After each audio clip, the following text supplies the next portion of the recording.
ಇ-ಶ್ರಮ್ ಪೋರ್ಟಲ್ನಲ್ಲಿ ಇದುವರೆಗೆ 31 ಕೋಟಿಗೂ ಹೆಚ್ಚು ಅಸಂಘಟಿತ ಕಾರ್ಮಿಕರು ಮತ್ತು 5 ಲಕ್ಷಕ್ಕೂ ಹೆಚ್ಚು ಗಿಗ್ ಮತ್ತು ಪ್ಲಾಟ್ಫಾರ್ಮ್ ಕಾರ್ಮಿಕರು ನೋಂದಾಯಿಸಿಕೊಂಡಿದ್ದಾರೆ ಎಂದು ಕೇಂದ್ರ ಉದ್ಯೋಗ ಮತ್ತು ಕಾರ್ಮಿಕ ಖಾತೆ ರಾಜ್ಯ ಸಚಿವೆ ಶೋಭಾ ಕರಂದ್ಲಾಜೆ ಲೋಕಸಭೆಯಲ್ಲಿ ನಿನ್ನೆ ತಿಳಿಸಿದ್ದಾರೆ.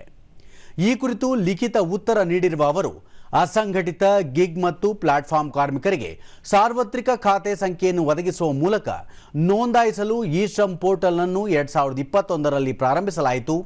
ಸಾಮಾಜಿಕ ಭದ್ರತೆ, ಆರೋಗ್ಯ ಮತ್ತು ಇತರ ಕಲ್ಯಾಣ ಯೋಜನೆಗಳಿಗೆ ಪ್ರವೇಶವನ್ನು ಒದಗಿಸಲು ವಿವಿಧ ಕೇಂದ್ರ ಸಚಿವಾಲಯಗಳು ಮತ್ತು ಇಲಾಖೆಗಳ 14 ಯೋಜನೆಗಳನ್ನು ಈಗಾಗಲೇ ಇ-ಶ್ರಮ್ ಪೋರ್ಟಲ್ನೊಂದಿಗೆ ಸಂಯೋಜಿಸಲಾಗಿದೆ ಎಂದು ಮಾಹಿತಿ ನೀಡಿದರು.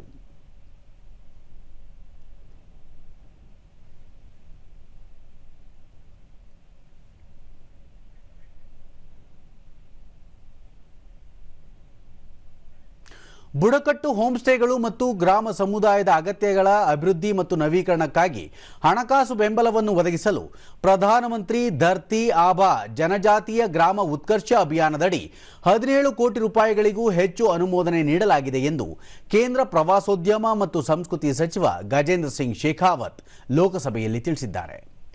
ಈ ಕುರಿತು ಲಿಖಿತ ಉತ್ತರ ನೀಡಿರುವ ಸಚಿವರು, ಈ ಯೋಜನೆ ಗ್ರಾಮ ಸಮುದಾಯದ ಅಗತ್ಯಗಳಿಗೆ 5 ಲಕ್ಷ ರೂಪಾಯಿಗಳವರೆಗೆ, ಪ್ರತಿ ಮನೆಗೆ 2 ಹೊಸ ಕೊಠಡಿಗಳ ನಿರ್ಮಾಣಕ್ಕೆ 5 ಲಕ್ಷದವರೆಗೆ ಮತ್ತು ಪ್ರತಿ ಮನೆಗೆ ಅಸ್ತಿತ್ವದಲ್ಲಿರುವ ಕೊಠಡಿಗಳ ನವೀಕರಣಕ್ಕಾಗಿ 3 ಲಕ್ಷ ರೂಪಾಯಿಗಳವರೆಗೆ ಆರ್ಥಿಕ ನೆರವು ನೀಡುವುದರ ಮೇಲೆ ಕೇಂದ್ರೀಕರಿಸುತ್ತದೆ ಎಂದು ತಿಳಿಸಿದ್ದಾರೆ.